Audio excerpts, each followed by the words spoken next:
meus irmãos, boa noite. Que a paz do Mestre Jesus esteja nos nossos corações, nos amparando, nos auxiliando nesse trabalho de estudo e de reflexão dos ensinamentos do Mestre Jesus.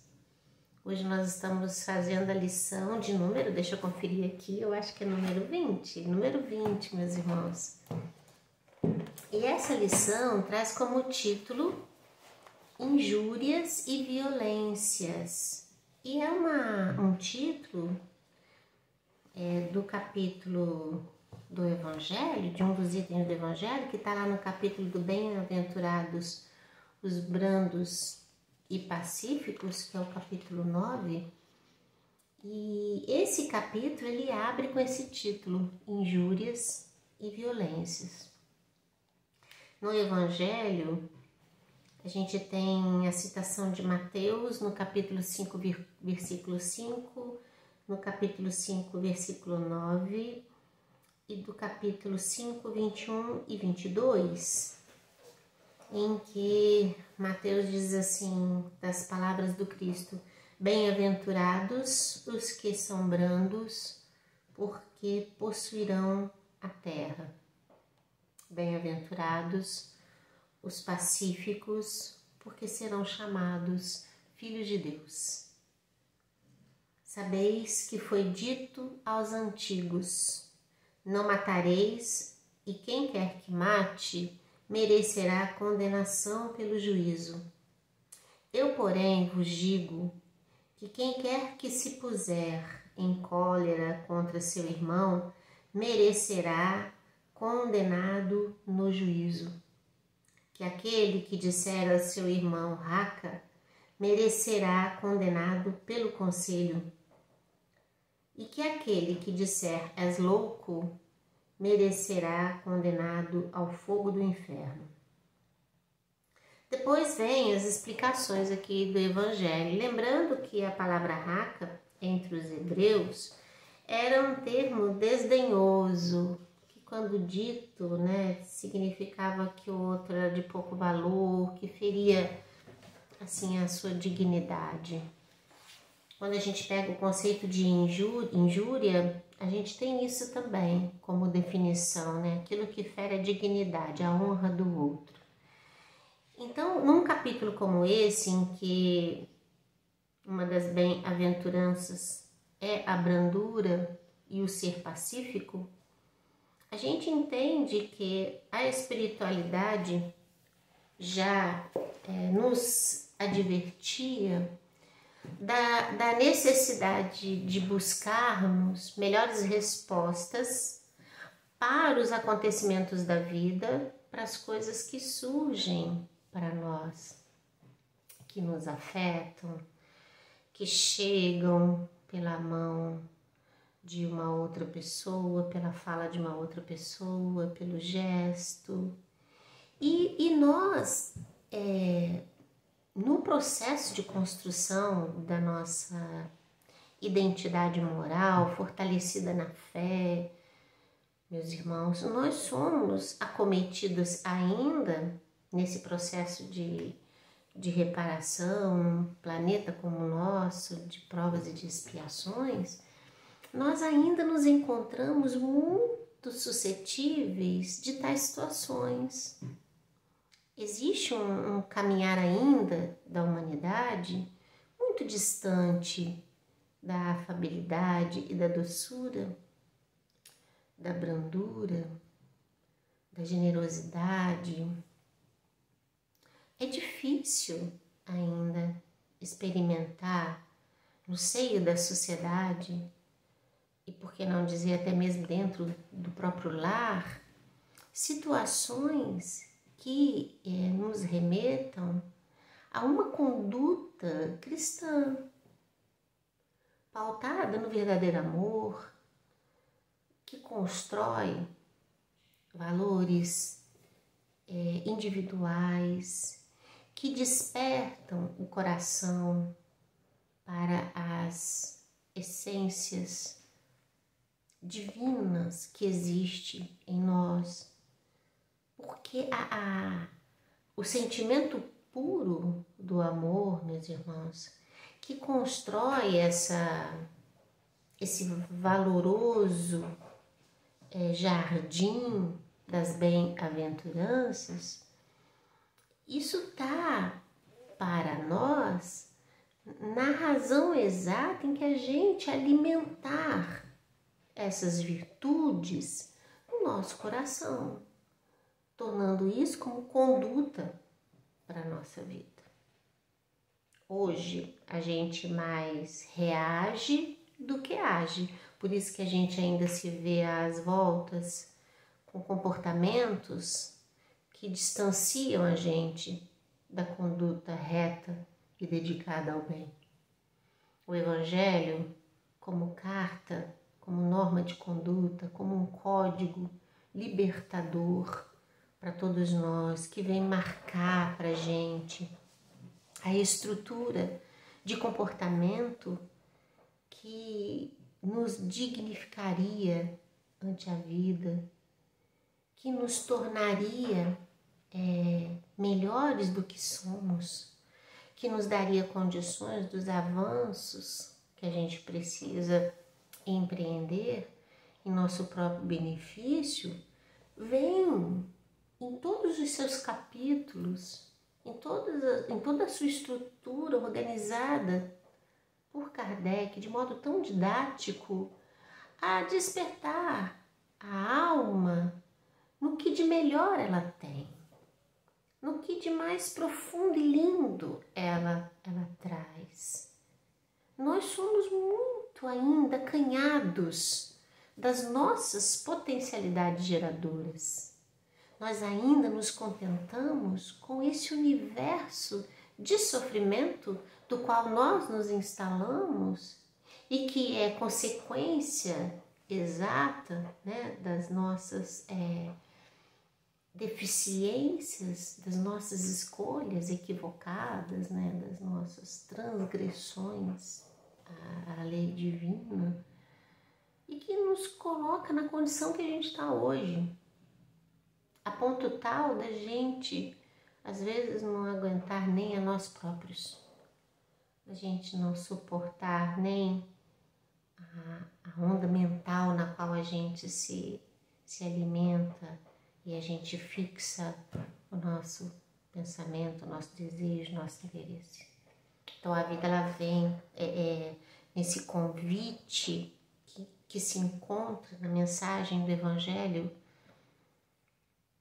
tão docemente para os nossos corações, alertando de forma tão verdadeira, tão simples. E para a gente fazer com que essas verdades todas que o Cristo nos deixou venha revigorar a nossa alma, é preciso cuidar desse jardim, é preciso cuidar do plantio dessas sementes que o Mestre Jesus veio a semear em nossos corações. Então a gente tem, sabe, meus irmãos, que a cada dia, a cada experiência, a cada situação, a gente precisa buscar sensivelmente melhores atitudes. A gente precisa dar respostas melhores para a vida, para os fatos, para as coisas. Mas a gente não faz isso se a gente não tratar do nosso sentimento, do nosso coração, das estruturas que compõem o nosso olhar sobre a vida, não é? A lição 20, então, dita por Joana, continua assim, olha, falando sobre injúria e violências, ela fala, embora nascida nas fontes infelizes da inveja, sem qualquer apoio de verdade, a injúria, à semelhança de um ácido cruel, atirado à honra, logra produzir dores e amarguras. Então ela está colocando aqui que a injúria, ela tem a sua matriz, né, o seu início num sentimento ainda muito mesquinho, de uma inferioridade moral. E ela, quando é colocada, né, que essas cartas são colocadas, elas vêm com uma conotação de produzir dor e sofrimento, porque Aquele que faz a injúria faz na intenção de que o outro se sinta afetado por suas palavras e por suas considerações. Aí ela diz: quando não consegue destruir quem lhe padece a invasão indébita, faz-se acompanhar da violência, armando-se de agressividade e atrevimento com que pensa vencer aqueles a quem persegue. Então ela está falando aqui que quando pelas palavras ou pela ação, a injúria, quando é acionada, ela não consegue afetar o outro na sua moral, no seu valor, né? Ela vem carregada de violência, mas ela vem mesmo, né? Porque ela está pautada nesse sentimento, entendendo que a violência, ela não se restringe só à violência física. Quantas pessoas são violentas com um simples olhar, né? Com um simples gesto, uma forma, uma abordagem, né? É muito sutil isso. Quando você quer realmente ferir o outro, você usa dos recursos inimagináveis, né, para fazer. Joana continua: a injúria e a violência são as armas dos moralmente fracos, porque quem tem consigo valores, meus irmãos, de respeito para consigo mesmo, de solidariedade, de compreensão das limitações alheias, das suas próprias limitações, essa pessoa, ela vai experienciar situações do cotidiano sem se sentir afetado a ponto tal de querer ferir, de querer denegrir a imagem do outro, né? Então, perdão, meus irmãos, mexi aqui. Tal comportamento nasce realmente, tal comportamento, meus irmãos, nasce mesmo assim, de um sentimento ainda muito inferior. O que nos faz pensar que quando somos afetados pela injúria, a gente tem que entender que essa origem não é uma origem cristã. Então a gente tem que se perguntar mesmo, será que vale a pena dar a isso um espaço tão importante? O que deve ser importante na nossa vida? Com o que a gente deve se desgastar ou buscar ou se envolver? São perguntas importantes para a gente fazer, porque quando a gente às vezes se dá conta, fala, isso aqui é tão... Nossa, isso vai passar, como o vento que vem e vai, deixa quieto, não vou nem me meter com isso, né? A gente às vezes não dá margem a coisas que são dolorosas às vezes, né? E passa, as coisas passam. Ela coloca assim, então, que a injúria e a violência são armas dos moralmente fracos. Daí a gente também tem cuidado com as nossas ações, né? Ela continua: porque lhes escasseiam os altos valores que guindam ao progresso e que dão harmonia interior, mais facilmente se deixam temer, porque se consideram incapazes de ser amados, arremessando os seus dardos venenosos em todas as direções e entregando-se à batalha inglória de destruir por falta de coragem, como de recurso moral para edificar. Ela coloca aqui um estado em que o que comete injúria, ele é um espírito em sofrimento. O desejo que tem de ser amado, de ser reconhecido, segundo os seus preceitos, né? Quando não os consegue, se sente ameaçado, se sente afetado e parte em contrapartida com as armas que tem. que é o que ela está falando aqui, dos moralmente fracos. Qual a arma dos moralmente fracos? A fraqueza moral. Então, o que virá de um comportamento assim? Atitudes anticristãs.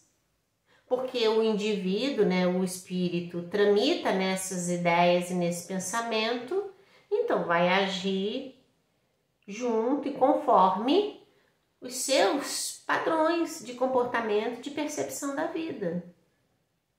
Daí a necessidade que o Evangelho nos traz, e que Joana de Ângeles vem reforçar, da gente buscar a espiritualização dos nossos sentimentos. Parece uma mensagem repetida, cansativa. Não, gente, mas ela é libertadora.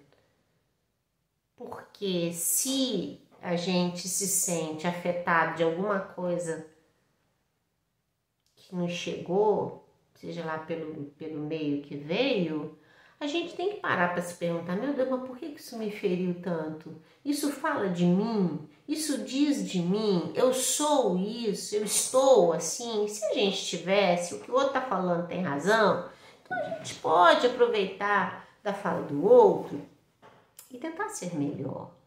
E tentar ser mais fortalecido para fazer as coisas direito, né?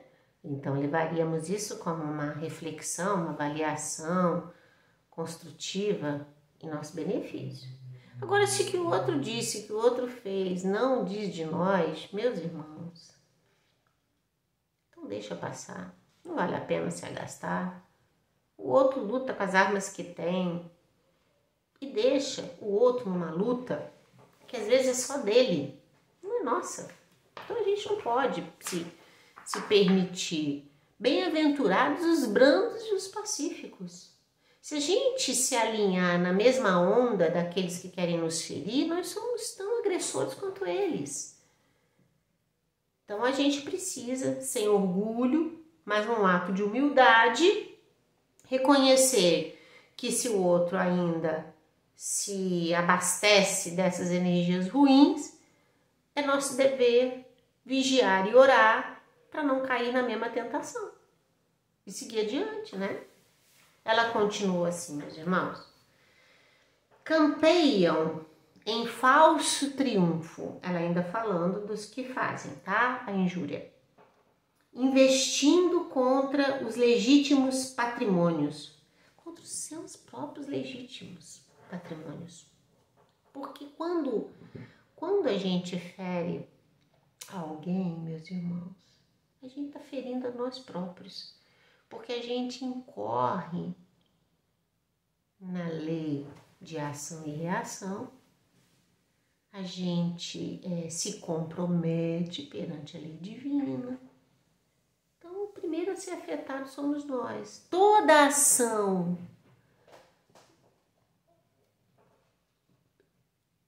que não comunga das realizações cristãs, elas nos comprometem perante a vida. Não, a gente não foge disso, né? Então ela continua aqui, ó. Investindo contra os legítimos patrimônios sem lograrem, porém, a meta, já que mais ressaltam o que mais combatem. Das duas agressões, padecem todos os homens. Olha, isso aqui é importante. Das duas agressões, né? Que ela tá falando lá, ó. A injúria e a violência. Dessas duas agressões, padecem todos os homens. Particularmente os heróis, os lidadores da verdade, os construtores das ideias de enobrecimento, os que lutam com alma e coração. Agora, esse parágrafo dela aqui, ela está dizendo pra gente assim, olha, se você se coloca no serviço do bem, se você se esforça para fazer o seu melhor, fatalmente será atingido pela inconformação daqueles que das suas atitudes no bem se sentem intimidados, sentem inveja, sentem, acha que é uma ação de soberba, porque não compreendem, porque não conseguem fazer, se sentem afetados de alguma forma. Veja bem, a história nos fala de inúmeros irmãos que, quando decidiram entregar a vida a Jesus, na ação do bem, na sua própria transformação, tiveram que enfrentar inúmeros desafios de ordem moral, de ordem física, né? Tentando manter firme a sua fé e a sua determinação ante as dificuldades que a vida no bem vai propiciar. Então ela está falando isso aqui, que aqueles que trabalham no bem serão os alvos, vamos dizer assim, da investida daqueles que não se sentem parte desse processo, se incomodam e lutam contra o próprio bem.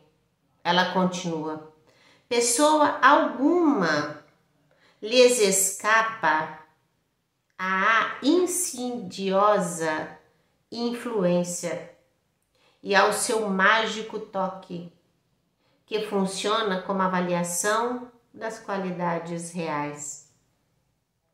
Um antídoto eficaz: a brandura e a passividade.